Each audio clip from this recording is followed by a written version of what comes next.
warahmatullahi wabarakatuh. Baik, izin memperkenalkan diri, nama saya Andrian Merio, dari kelas HTNI. NPM saya 2321020148. Baik, di sini saya akan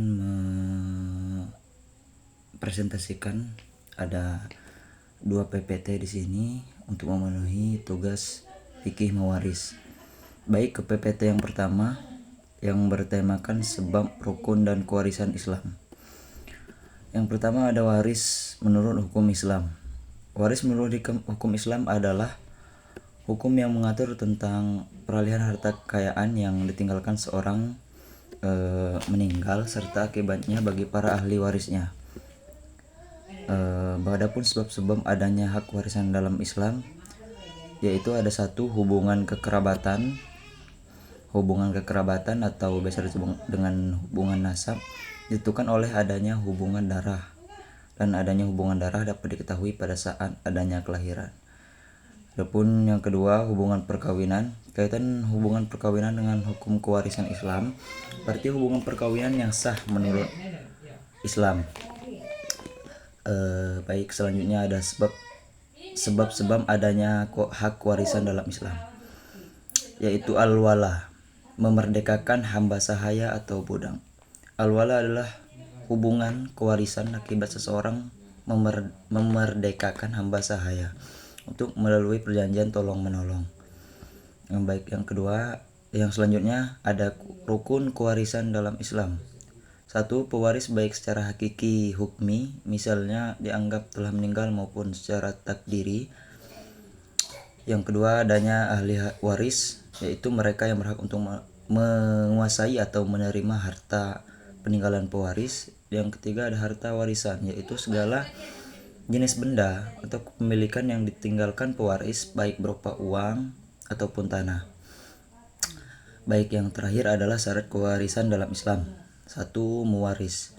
Mewaris itu adalah orang yang diwarisi harta peninggalannya atau orang yang mewariskan hartanya. Syaratnya adalah mewaris benar-benar telah meninggal dunia. 2. Waris atau ahli waris, yaitu orang yang dinyatakan mempunyai hubungan kekerabatan, baik hubungan darah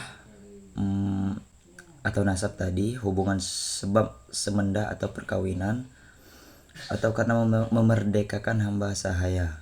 Syaratnya adalah pada saat meninggalnya mewaris, ahli waris diketahui benar-benar dalam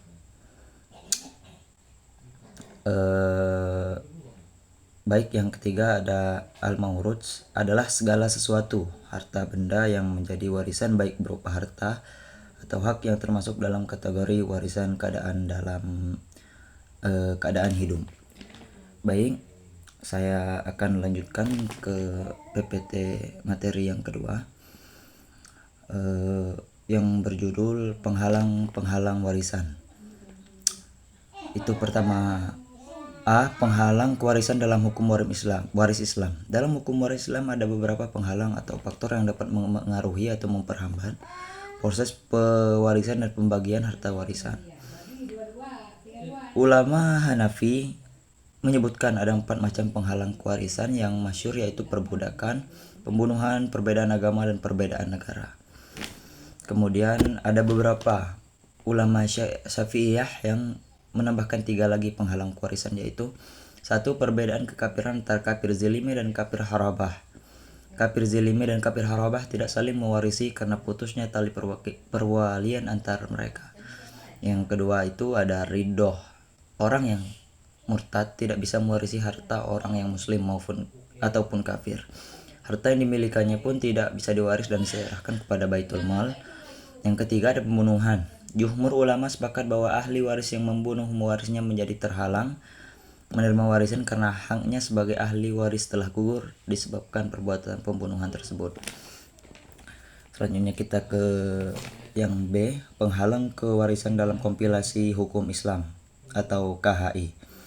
Kompilasi hukum Islam adalah satu upaya untuk mengkodifikasi dan mengatur hukum Islam dalam sebuah sistem hukum tertentu.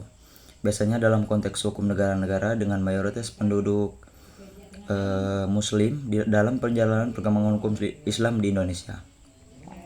Kompilasi hukum ini, Islam ini atau KHI ini lahir setelah eksistensi peradilan agama diakui dengan hadirnya Undang-Undang Nomor 7 Tahun 1989 tentang Peradilan Agama. KHI adalah kitab himpunan atau rangkaian kitab fikih serta bahan-bahan lainnya yang merupakan hukum materi dalam menyelesaikan masalah perkawinan, pewarisan, dan perwakafan.